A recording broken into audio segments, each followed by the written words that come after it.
It was a Tuesday morning, like any other. I was moving fast, tying shoes, packing snacks, replying to a message while half listening to Mimi's story about dinosaurs. Mama, look!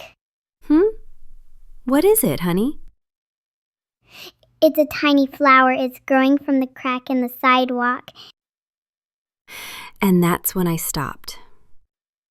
Right there, between breakfast crumbs and busyness, she saw beauty, something I had completely missed. I knelt beside her. A delicate yellow bloom, fighting its way through concrete, quiet, unnoticed, determined. It's beautiful, Zae Zae. Thank you for showing me.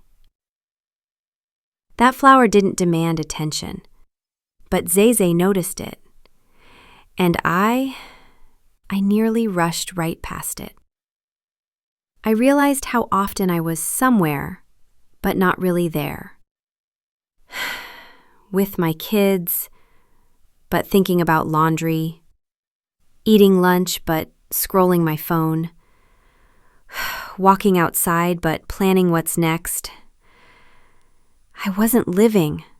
I was managing moments and missing them.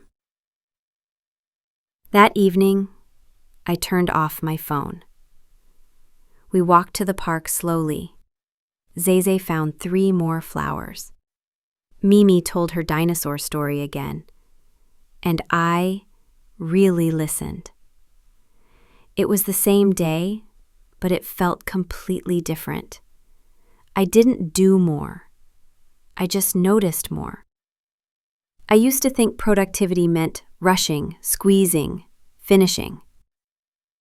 But now I see presence is the real superpower.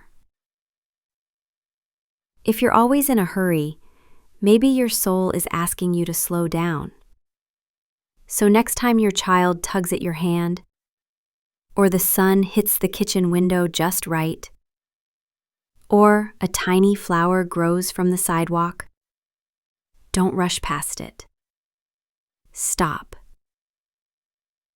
Breathe. Notice. Because sometimes it's the smallest moments that hold the biggest truths.